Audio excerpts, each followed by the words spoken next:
Because of an exam failure. Tonight, we'll find some answers to this as a student of UDS takes his life. And on Insight, election committee for the NDC presidential primaries has held a crunch meeting after 6 aspirants have written to the party leadership. You want to know what the outcome is? Stay with us.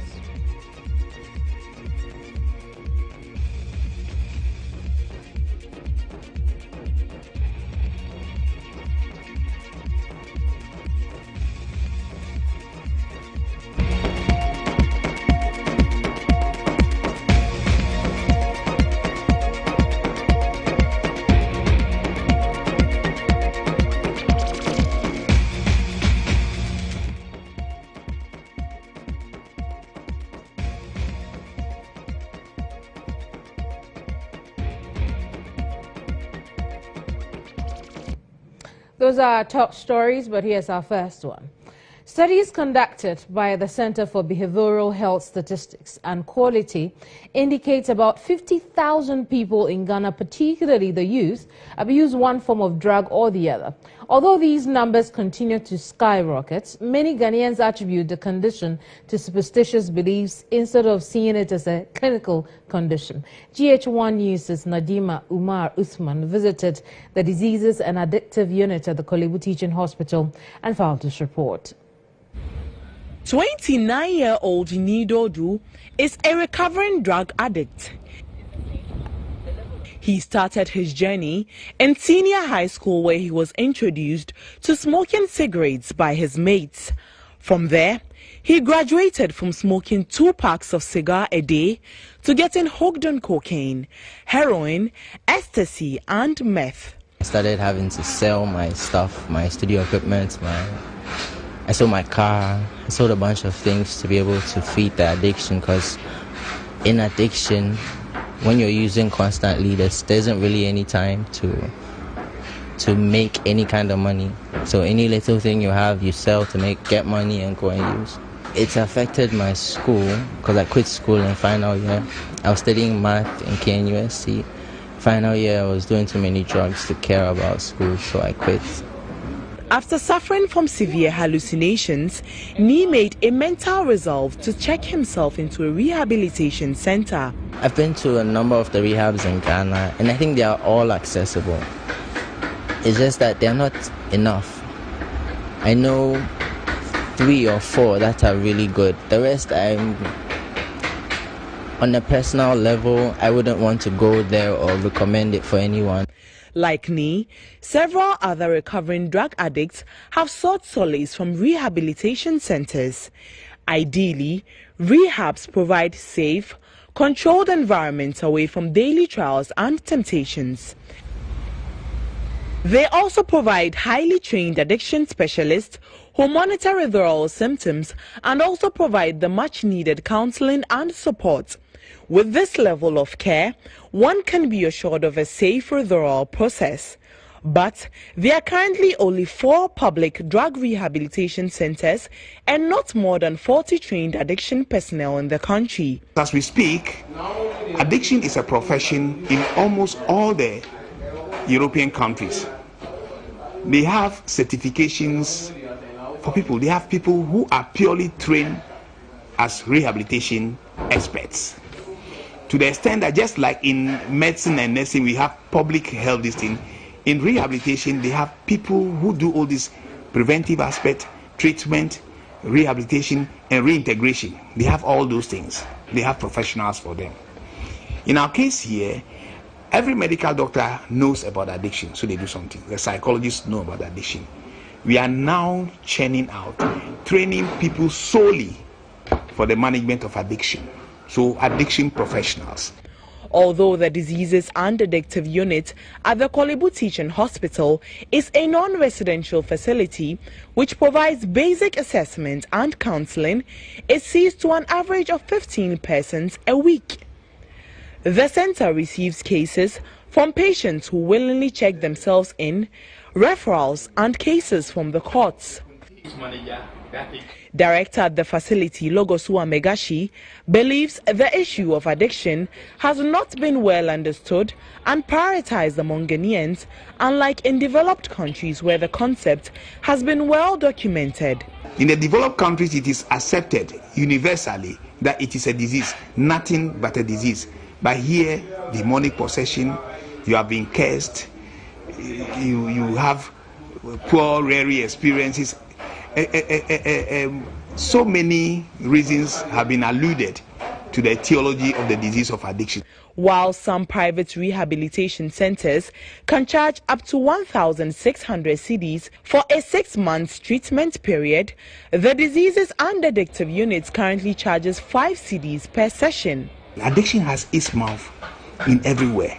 Therefore, if we don't do anything about preventing people to start doing drugs, the youth, and we don't do anything about treating people and then rehabilitating them and getting them reintegrated, we are going to continue having problems seriously in the security of the nation is at stake if addiction is not managed. The only call on government or political parties who have addiction in almost all their manifestos to make to do the walking, not the talking. Yes, to go beyond the talking, because it is very essential now where we are getting to. The adverse effects of substance abuse, especially among the youth, continues to be visibly devastating, emphasizing the need for government and other stakeholders to invest in the construction of well-equipped rehabilitation centers across the country. Interpol has nabbed a second suspect in connection with the murder of former Upper East Region chairman of the ruling New Patriotic Party, Adams Mahama. Mahama received an acid bath and lost his life subsequently. The news was broke by the Information Minister, Kojo Oponkroma, on Monday.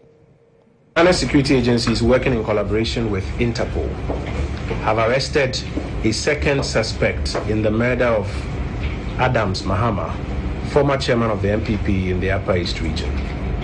The fugitive, by name Asapke Alangdi, was arrested in Ivory Coast after over a year of surveillance and search, during which period he moved camps from Burkina Faso and then later to Ivory Coast.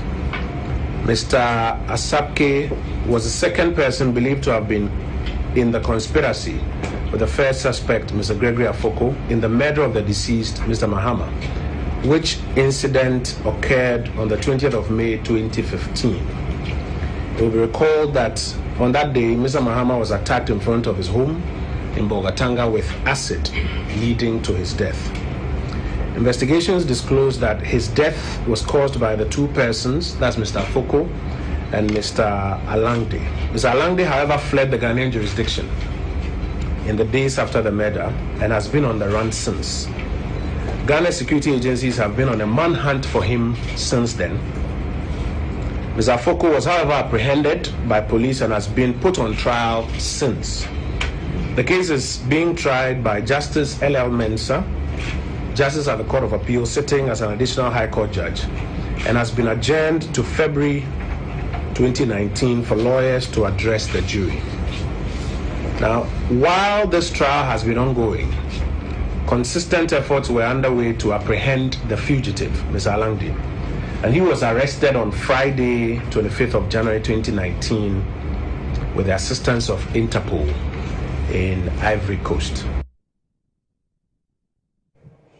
Now, there's more to this arrest, and Wilberforce Asare is here with me with details of that. Wilberforce is our legal affairs and presidential correspondent. Wilberforce, good evening. Good evening, Keminni. Now, what else do we know about how Asapke, that's the name, was arrested?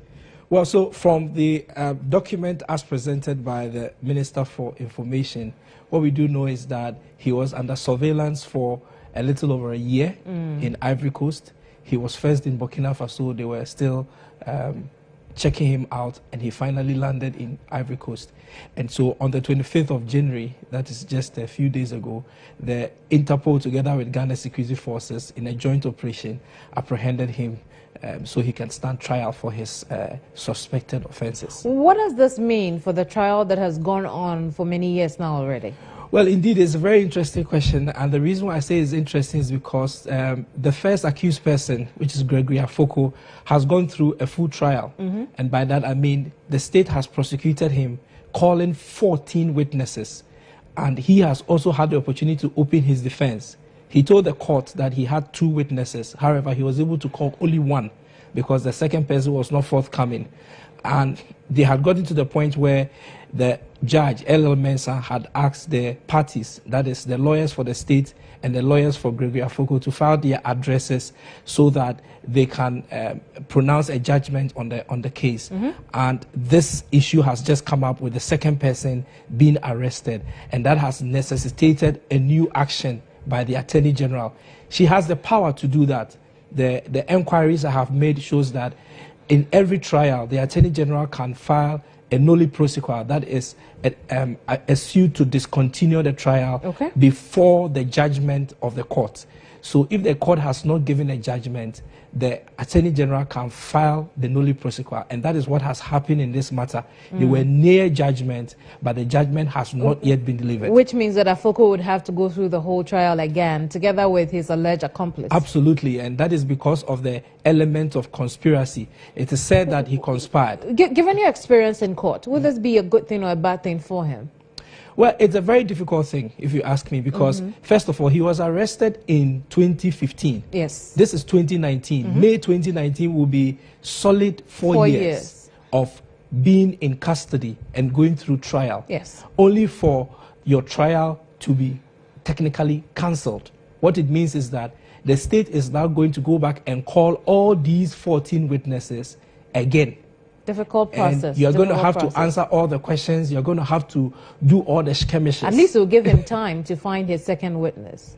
Well, probably. But what it says is that we are looking at another 2 years. I saw in the statement of the Minister for Information that they were actually calling on the Chief Justice to appoint a judge quickly. They go through the committal process. Notice that they have to now go back to the district court to go and do the committals before they come to the High Court and start the trial again. So it's a very difficult process. Do we know when this difficult process we talk about will begin? Well, from all indications, the Minister for Information and, for that matter, the Attorney General's Department are interested in expediting action on this. So it is possible that in a few weeks, maybe 2 or 3 weeks, the indictment processes could start. And once he's indicted, then he will be before the High Court, or I should say the 2 of them now will be before the High Court and will go through the trial all over again. I participated in the trial process of Mr. Afoko, and one of the things I noticed is that it was sometimes very boring when the witnesses had to come with their statements and all that. At some point, some journalists even fell off because the process was so boring. Calling 14 witnesses all over again. Quite a task. Wilberforce, thank you very much for your insight on the subject. Wilberforce Asare is our legal and presidential affairs correspondent here at GH1 News. Let's turn attention to transport. Ghana in the past few months has sought to give its railway sector a facelift in order to reduce excessive traffic on our roads. Now, on January 14, the Ghana Railway Company Limited cleared squatters along the railway lines to ensure smooth operations. Manuela Davis early Sunday joined a visibility study team from the Ghana Railway Company Limited and has come through with this report.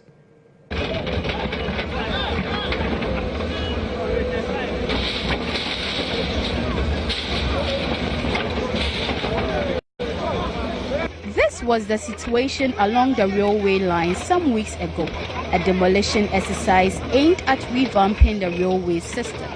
One would expect that these encroachers would have adhered to warnings given to them by authorities to move, as their activities interrupted smooth operations on the railway tracks.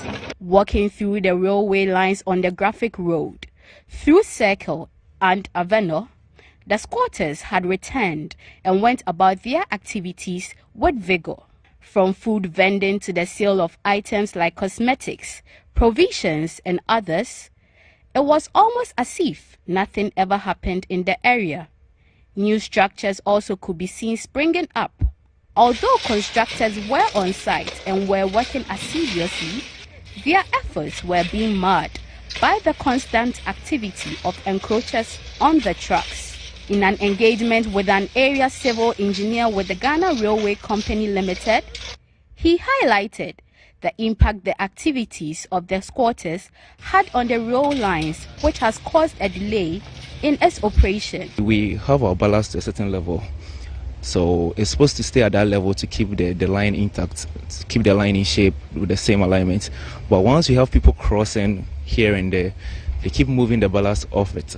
So we have the ballast going down. That keeps the line exposed, like the sleepers are exposed. So once the train moves, it shakes the line.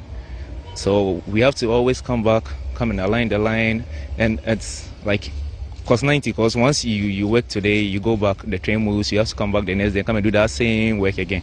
They're not moving forward. So the activities is really not helping us.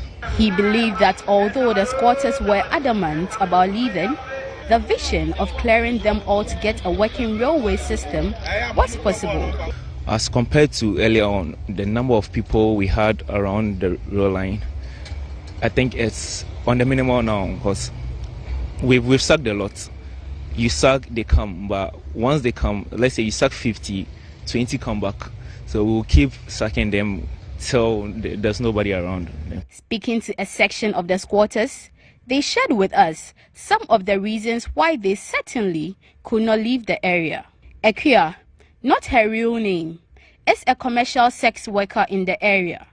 And although she does not live here, she has set up this tent where she conducts her business to earn some income. For her, working here is a means of surviving in these hard times. It's a week 50 cedis. So when you have 50 cedis, landlord be to get them. Or to get them, I would have bought you. It's a bus street be hustle. And a railway no so. And yes, I fair and say yet here and a pobia be who yes our Debbie. And you'll be an and pay. Mimi a mechuma by Bibinti na mama bahase.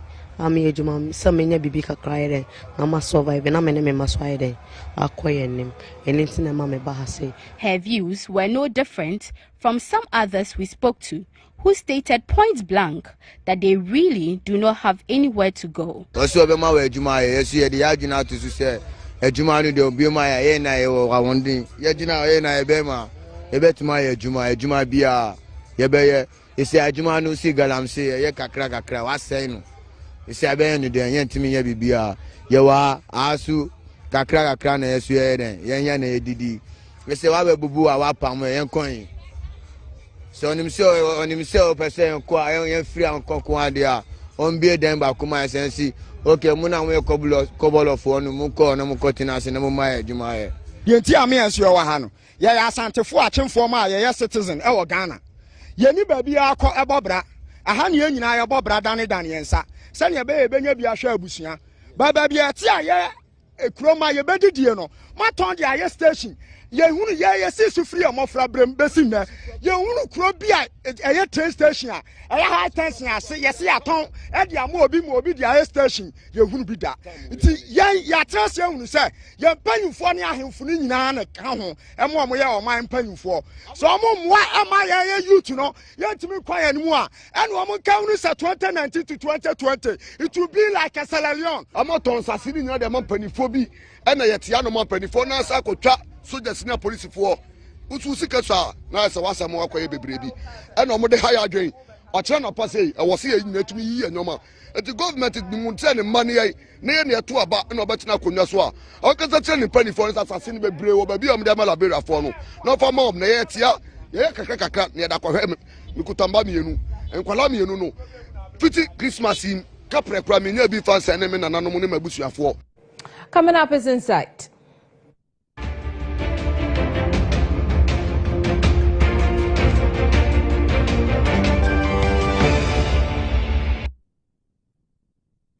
Now, 6 of the presidential aspirants of the opposition NDC have presented a petition to the national executive body of the party, raising a number of concerns connected to the upcoming presidential primaries. First, they have raised a concern on the party's voter register provided to them, saying they only consist of a list of names without photographs, voter ID card numbers or even party membership card numbers. Now, the six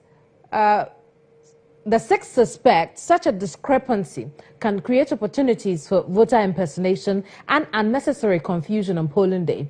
On the issue of ballot printing, the group has pressed the alert button with a suspicion that awarding the printing of the ballot papers to the same firm that printed the last National Executive's election would be a recipe for disaster. They claim, and I quote, "You are no doubt aware several contestants and observers of those elections have described significant irregularities with the ballot papers. Among other irregularities, these include incorrect rendering of aspirants' names, mismatching of pictures and names, and presence of duplicate ballot papers.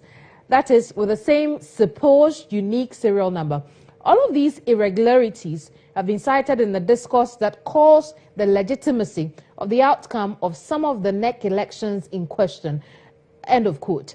The aspirants have therefore recommended the Assembly press, which is state-owned, for the printing of ballot papers.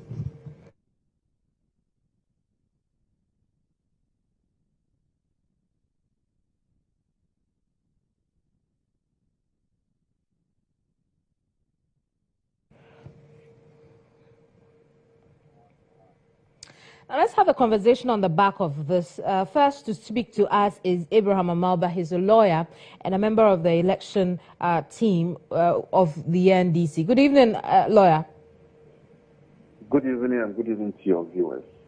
What's your response to this request or petition from 6 of the aspirants in the presidential primaries?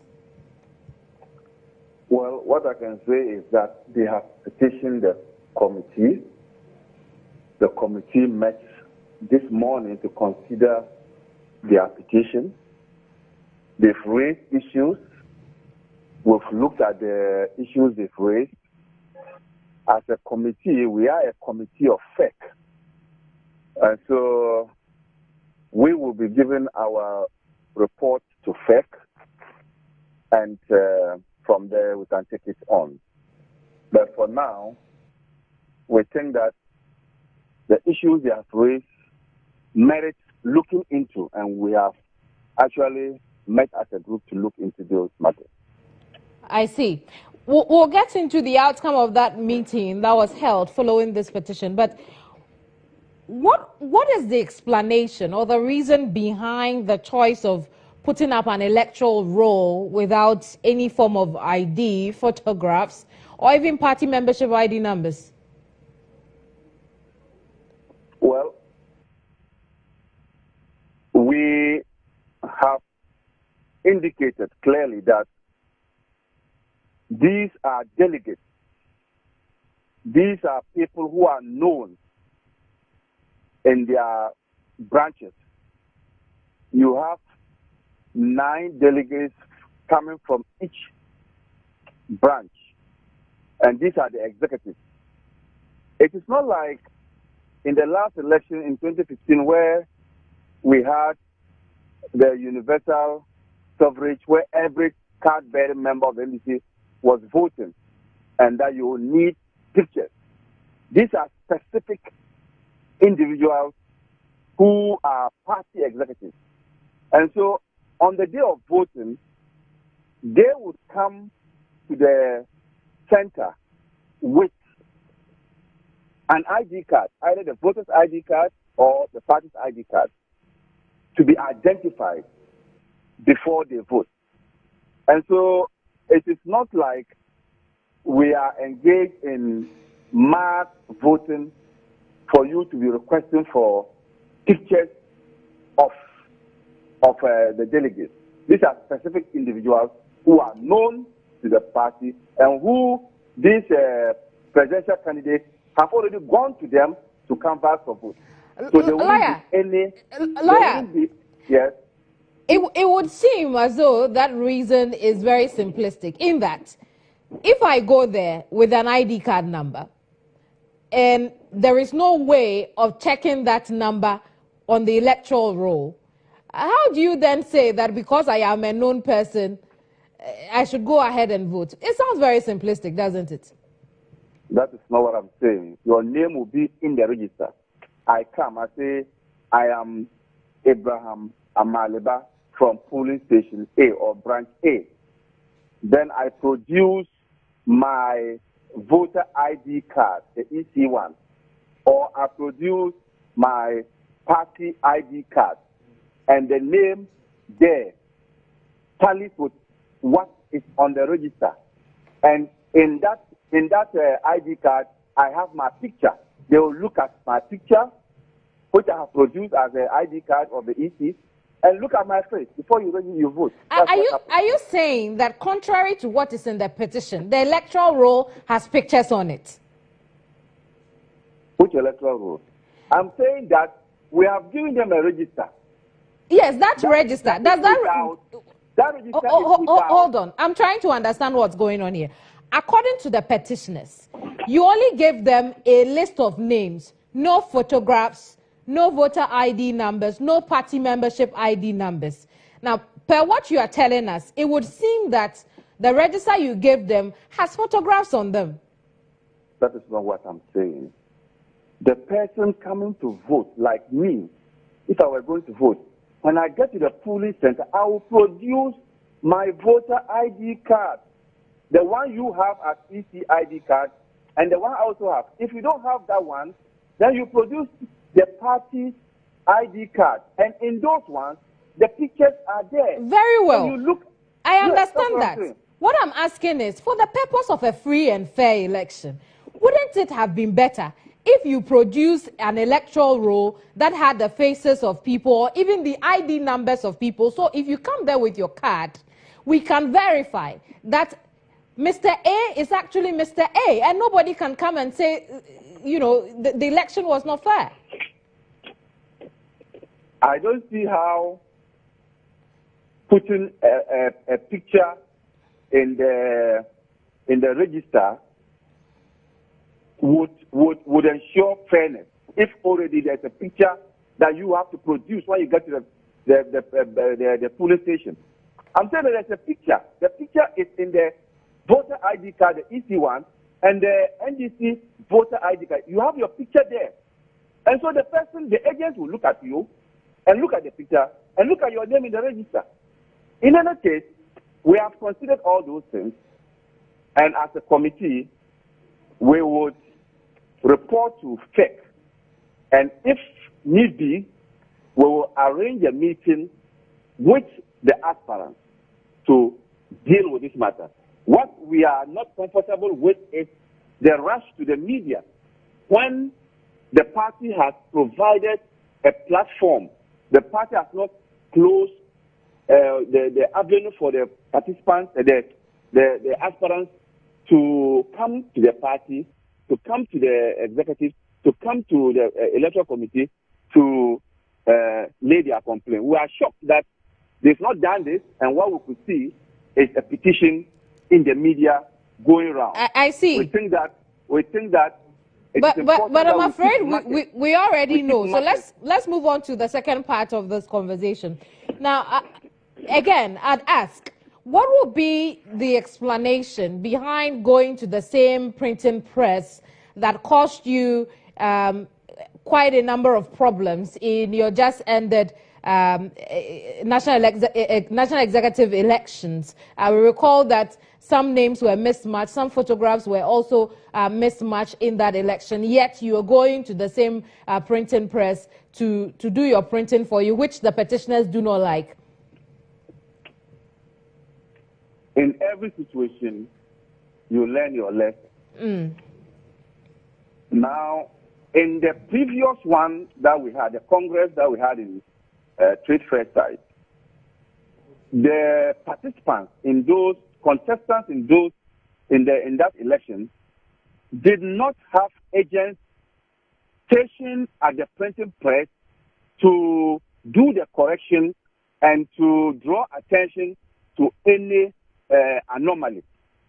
This time, the contestants, the aspirants, have not less than 3 agents who will be rotating themselves at the printing press so as to ensure that that doesn't happen. And so when there's a printout, all the agents will take a look at it. And if there are corrections, they will correct them. And so that's why I indicated to you that lessons are learned, and we think that the printer we have chosen have the capacity to do the printing. Nature of audits. We need to ensure that we put in place mechanisms that will forestall some of these mistakes.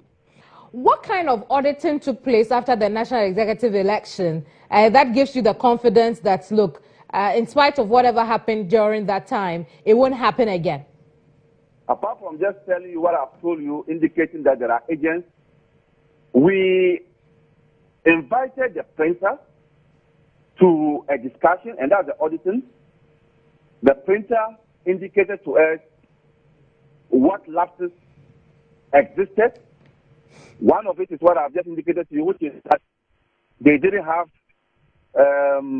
agents of the participants in the printing press to ensure that these things are checked. We also realized that in the last elections, that's the trade fair one, we were in a rush. And so the time limited or provided for the printing of the papers was too short. This time, we have 3 weeks.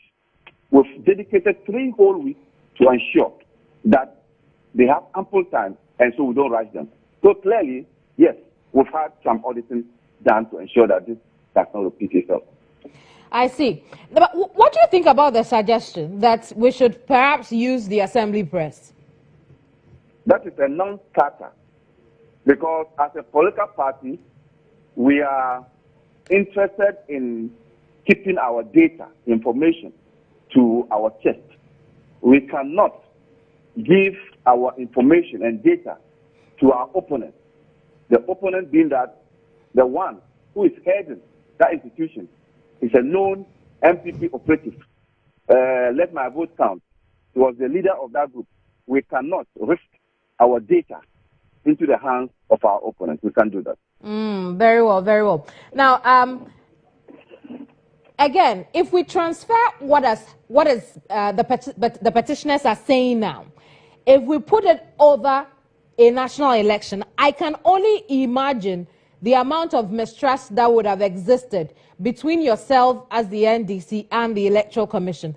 And so transferring that same into what is happening now, I can only then make an inference that really, at this point, within this particular circumstance, there appears to be some form of mistrust as far as these 6 petitioners are concerned as to how fair and free the election could be. How would you address that?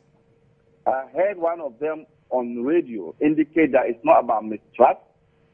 It's not about free and fair, the free and fairness of the election.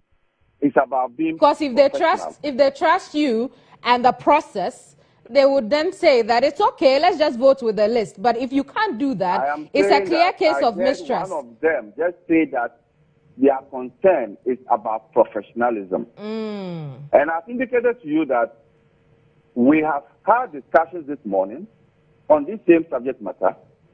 In fact, the whole meeting was dedicated and devoted for the discussions of the petition. We intend to invite them. This is how we build consensus. We intend to invite them and have some discussions with them. This will allay their fears, if there are fears at all. And so there isn't a situation where one could say that they have lost trust in us. Very well. If they had lost trust in us, they wouldn't have petitioned us. And so we would meet them and ensure that we put back any confidence that they think they don't have on us. I see. Now, tell us, when will this meeting between yourself, as in the elections committee, and the petitioners who are asking for professionalism, as you put it? Don't forget that we are a committee of the Functional Executive Committee. And so we will first report to them. That report will be done tomorrow. And at that meeting, we will then request that we want to meet the aspirants. Then, in that meeting tomorrow, a date will be set for us to meet them. Thank you very much. I'm grateful for your time. Lawyer Abraham Amalba is a member of the Elections Committee of the NDC. Unfortunately, we were unable to talk to a spokesperson of one of the petitioners, but we'll do that in subsequent broadcasts, find out what the outcome of this latest meeting to be held is. You're watching News Tonight. That'll be all for Insight.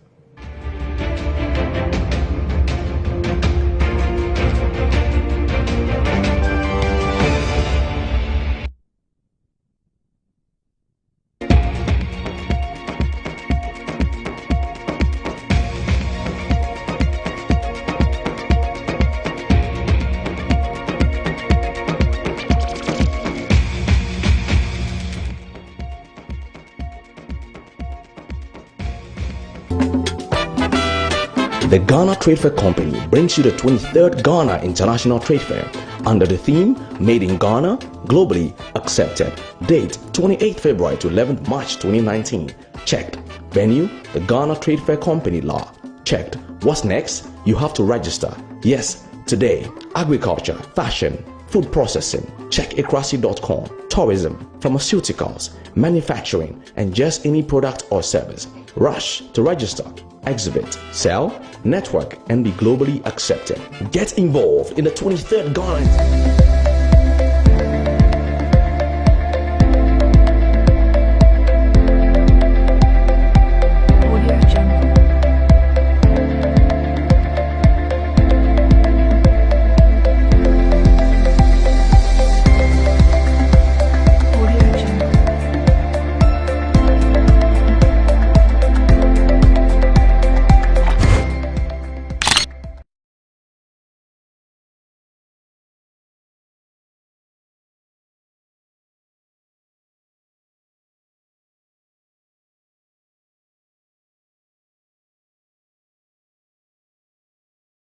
I will play hard. Play hard, yeah. Cause I stop energy, stop energy, stop energy, stop energy, stop energy, stop energy. As I keep stop energy, as I keep. Stop energy, as I keep. Stop energy. Storm energy drink. Work hard, play hard. Everybody said I'm loving. Ma, yes. I'm going to the bank to deposit some money. I'll be back soon. Hey, Kofi, walk away. With all that has been going on, you still want to go and deposit your money at the bank? Kofi, Ubakume. You don't have to worry. I keep all my money at the bank and it's safe. Really? Yes. The Bank of Ghana has taken some bold actions to protect our monies. And they have also introduced a lot of reforms to strengthen our banks. Sir? These will ensure that banks have more capital to do their business and are better governed and managed so that they can protect the money that we entrust to them. These banks will provide better services and support more businesses and the economy as a whole. Wow, that's very good. We should... That promises the moon. Yes, run away with our money. Go and deposit your money at the bank, Kofi, and come back quickly for your punching cracker. Punching cracker? Yes. I'll be back. Bank of Ghana. System. We know there is hope.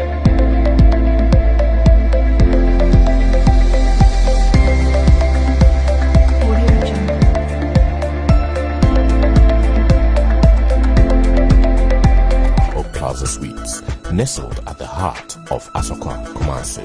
Relax in our penthouse suites with a private pool and a gym and experience our home away from home.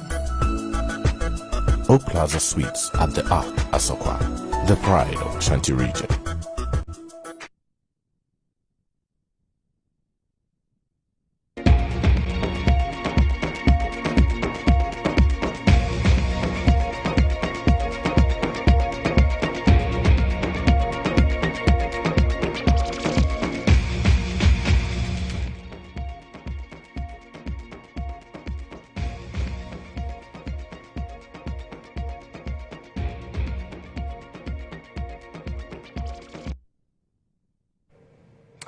Welcome back to News Tonight. My name is Keminni Amanor.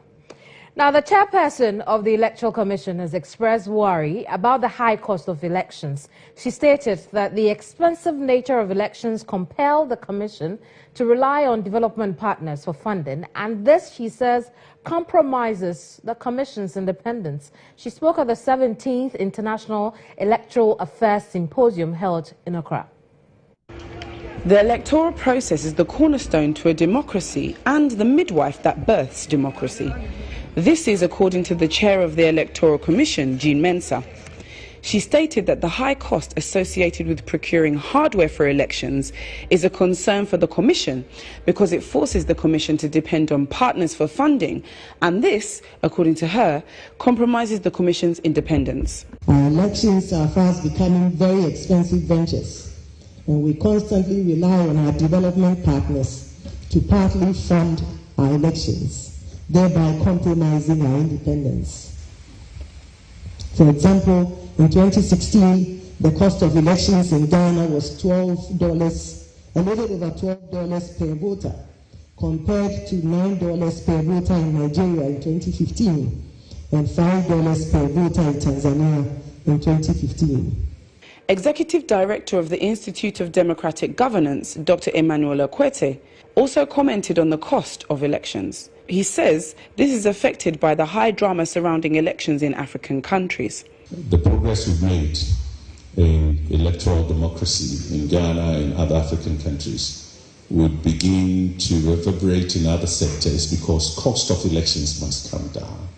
The financing of parties, we must know. And are there other ways in the age of the fourth industrial revolution, technology and others? Is there a way we can reduce costs and build greater trust and credibility? The chair of the Electoral Commission also touched on the issue of security around electoral processes. She raised concerns about the sufficiency of electoral materials and uniformed field staff in ensuring the integrity of the process, especially in this time of social media and fake news. We reflect on how to tighten security, right from our registration processes to election day activities, through to the declaration of results. In an era of social media and fake news, what security systems can we put in place to counter the activities of mischief makers and scaremongers? Our security seals, customized ballot boxes and screens, uniformed field staff, on-site police and polling agents, enough to secure the ballot and integrity of the process? The 17th International Electoral Affairs Symposium began Monday 28 in Accra. It is the first to be held in West Africa. In attendance were over 30 election management bodies, electoral commissions from other African countries and other Ghanaian bodies such as the Coalition of Domestic Election Observers Ghana and the Ghana Center for Democratic Development. At the same symposium, Speaker of Parliament, Honourable Professor Michael Quay, suggested that phones and other electronic gadgets should be banned from polling stations. He believes that voters should not be allowed to bring any of these gadgets in order to check rigging at the polls. Take a vote by way of your thumbprint, and it shows you voting in a certain direction, and then you go to show it to a person by a pre-arranged system or plan, and you are paid for. That is stealing, vote buying, pollution of the system. So it must be stopped, yes. In other words, it allows the doing of a wrong. And that's why we must regulate our laws very, very seriously to cover all dimensions of the activity that will make it an offense. Let us know what you think about that story. GH1 TV on Facebook and on Twitter. I'm on Facebook as well, Keminni Amanor. Now, a team of experts have met to brainstorm on ways to curb youth unemployment in the country. A formal petition is expected to be delivered to government by the Dynamic Youth Movement of Ghana. Youth unemployment is a major bane in a developing country like Ghana. According to statistics from the International Labour Organization, 4.9% of the youth in Ghana are unemployed. The fact is, the current administration has rolled out plans to deal with the social canker, but the challenges appear overwhelming. The dynamic youth movement of Ghana has launched an initiative dubbed Urgent Action on Youth Unemployment. The purpose is to bring together stakeholders who can present critical ideas on how youth unemployment issues in Ghana can be addressed. The executive convener of DIMOG, Mr. Edward Tuta, said government will receive a copy of the group's action plan. By the constitution, we say that government has the ultimate responsibility, even though not the total responsibility, but a big chunk of the responsibility rests on government. And the ideas that we are going to come up with, government is going to be the implementing agency. For that matter, we believe first in gathering the ideas. When we gather the ideas, we'll present them to government. And we are going to ensure that we check government to ensure that they are putting the ideas into good use.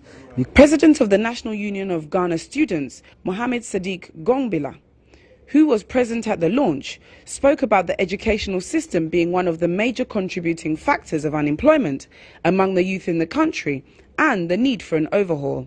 But how students learn matters to their employment because it shapes and positions them in the workforce. A growing number of unemployment are no longer looking for graduates with the most impressive degree certificates. In fact, trailblazers like the Ernst & Young have removed degree classification from the entry requirement because they do not believe that academic success is always a sign of professional success. Lecturer at the Department of Archaeology and Heritage Studies at the University of Ghana, Legon, Professor Kojo Gava, speaking at the launch, urged that responsibility is not to be put on government alone. He added that the families also have a role to play to prepare them for the job market and advised youth to be innovative and not rely on their families or the government for jobs. One key variable, one key factor in the unemployment situation in our country, which also borders on informal education, is the family. How are families preparing their wards for the job market? At the end of it all, when they finish school, they sit back and wait for daddy, mommy, uncle, brother to find jobs for them. That is also affecting the situation in our country, whereby our younger people cannot take the initiative to go out there and seek jobs or become creative and innovative in order to come together, as somebody from the high table said, to collaborate and develop opportunities that will create jobs for themselves and for other people. Over 90 workers who were laid off by Lambert Electromecha are demanding their end-of-service payment. The aggrieved labourers who demonstrated earlier today called authorities to action against the company. Clad in red, the aggrieved workers described officials of the Lambert Electromecha as inhuman. According to them, their contracts were terminated on November 26 last year. But officials of the company have not made any attempts to pay them their Tier 2 entitlements. When they lay us off, they're supposed to pay our Tier 2 for us. For the whole of 2018, they didn't pay. So we are here demonstrating so that they will pay our Tier 2 for us. That is the point number one. They have to pay our union dues also for us. And the redundancy too, they have to pay for us. We have worked for them for many years. This is how they treat us. If the work comes to an end, they just lay off without giving us anything. Again, they contend the company also failed to pay their SNET, tin contributions and union dues, which they were also deducting from their salaries. I worked with Lambert for 5 years.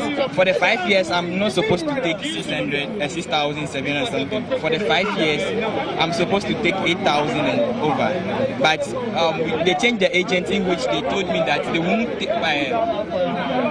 do payment from the other agent's regime. So they will do payment from their regime. They agreed to pay the money. That was last year. December before we went for the Christmas break, but they did not pay the money. Deputy General Secretary of the Construction and Building Materials Workers Union under the TUC, Patrick Dazi, noted the 99 workers have been treated unfairly by the company. He cautioned Lambert Electromech to pay what it owns the workers' agency, else they will involve the Labour Commission. If you have asked them to go home, then they have to pay them their money. We sat down with them, we agreed with them that, okay, they are going to pay the money. And they said they are going to pay the money installment. So now we are requesting management of Union Employed and then Lambert to make sure they pay the workers, or else we take the matter to Labour Commission. The workers were employed as labourers in 2016 and 2017 respectively to work on the electrical installation of some projects. The Lambert Electromech is owing the laid-off workers from 500 to 14,000 cedis. You're still here on News Tonight. We're live on GH1 television. My name is Keminni Amanor, but Kweku Teme is here with the latest in business. Kweku, we hear loans are going to be cheaper now. Obviously, well, depending on the commercial banks, if they are going to respond positively to the policy rate that was reviewed downwards by 100 basis points. You and I don't qualify. Well, you know why we don't qualify. We can't say it, but that's okay. fine. Well, I'll keep it on the quiet. Keminni, I'll be back shortly with a little bit of those details. Do stay. Business Brief is brought to you by Everywhere You Go, MTN.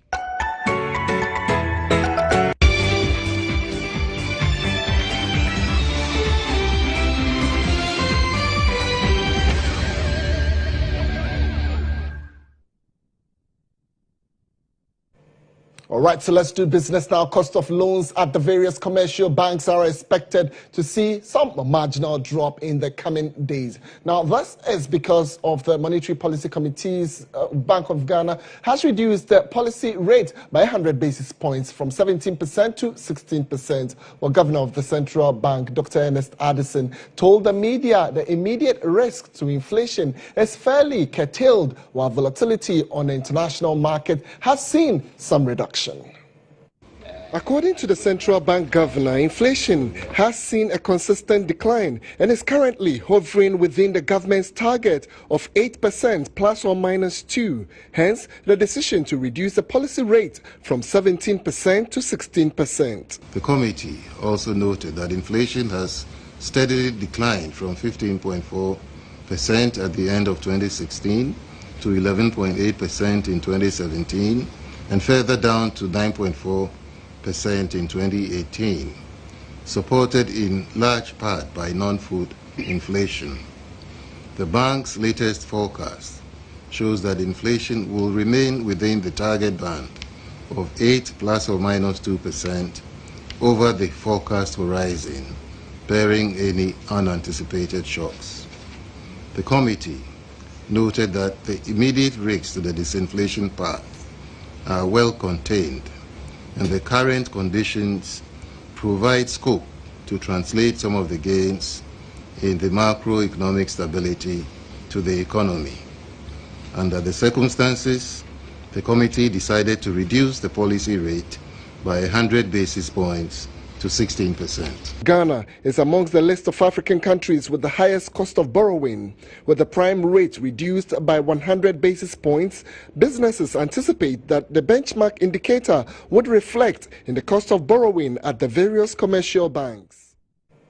Well, we'll see how it would reflect in the coming days at the various commercial banks. But some good news for Ghana. Senior Vice President and Chairman of Group Renault in charge of Africa, Middle East and India, Fabrice Kambalouv, says the global automobile giant is looking forward to establishing a long-term project in Ghana that will see the international car maker develop their products here in Ghana. Well, President Akufo-Addo, who received the Renault executive, said at the Jubilee House on Monday, said the economic conditions are perfect for businesses to thrive in the country. What we have to do to study, I committed to study that until mid of the year, because for us we have now to see if our capacity to bring those products in this country are matching with your policy, and if it's the case, it will be delighted to do that. Donc thanks a lot once again for your welcome. Thanks a lot for the number of information we are getting.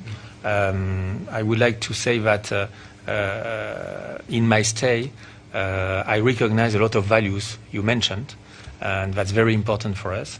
And hope we will be able to concretize this in a really hard project, but not a short-term project, but a project for the next years, a long-term project. We're looking upon ourselves as the gateway to West Africa, to a market of some 350 million people at the moment, which is scheduled to go up to 500 million by 2030.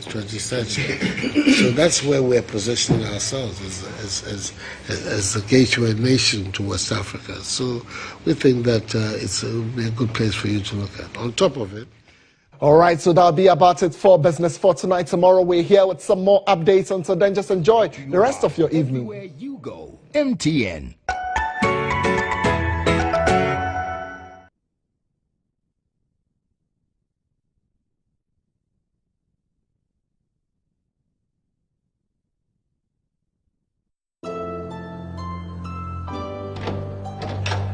If I don't see this wedding with my own eyeballs, dear, it's not me. Church right. I just go into the church. Okay, let me connect my earpiece. Now you may.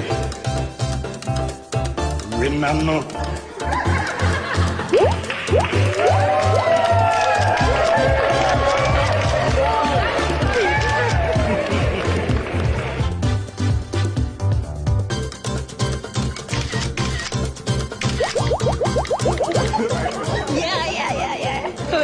Who stop meets by their sharing here? False alarm. Buffet, papa.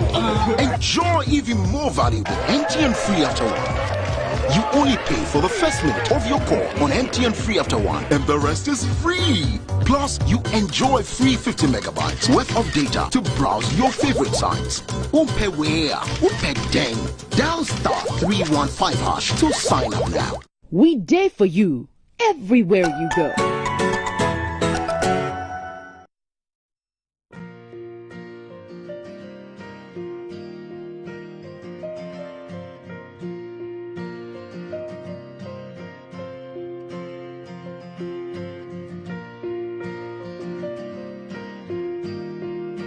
When we join our hands, it means that we are one. It means we stand, believe, and rise together. Because when our hands are joined, our hearts are joined too.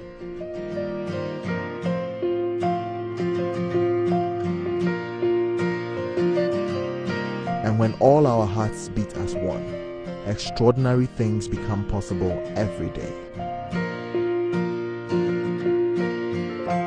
The more you drink awake water, the more we can help keep hearts awake.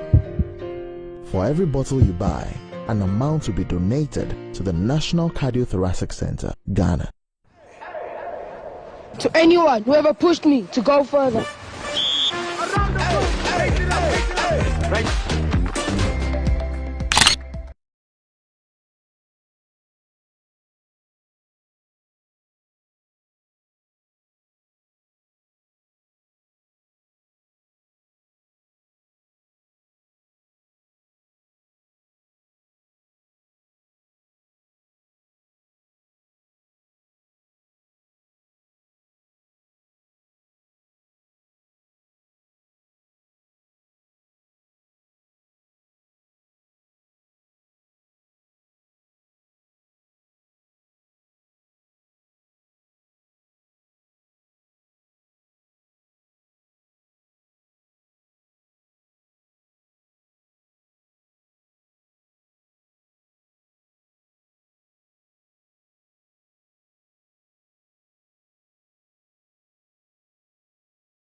petition. Call 0241 818658, 0555 528817 or 0552 474632. Or visit www.tradefairgh.com for further inquiries. Made in Ghana, globally accepted.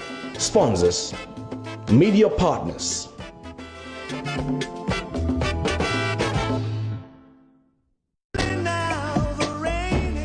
Ma, Yes. I'm going to the bank to deposit some money. I'll be back soon. Hey, Kofi, walk away. With all that has been going on, you still want to go and deposit your money at the bank? Kofi, Ubakume. You don't have to worry. I keep all my money at the bank and it's safe. Really? Yes. The Bank of Ghana has taken some bold actions to protect our monies. And they have also introduced a lot of reforms to strengthen our banks. Sir? These will ensure that banks have more capital to do their business and are better governed and managed so that they can protect the money that we entrust to them. These banks will provide better services and support more businesses and the economy as a whole. Wow, Kofi, that's very good. We should continue to keep our money in the bank and not take them to unlicensed institutions that promises the moon, yet run away with our money. Go and deposit your money at the bank, Kofi, and come back quickly for your punching cracker. Yes. I'll be back. Bank of Ghana, promoting a safer and resilient banking system.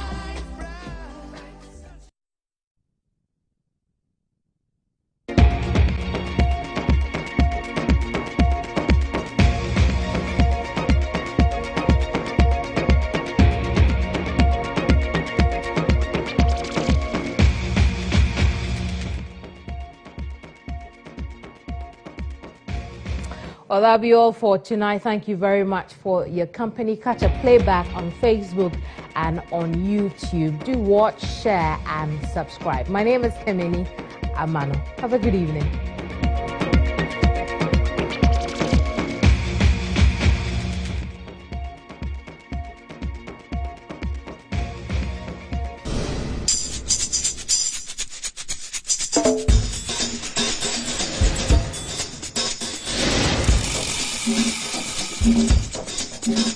GH1 TV, your best experience.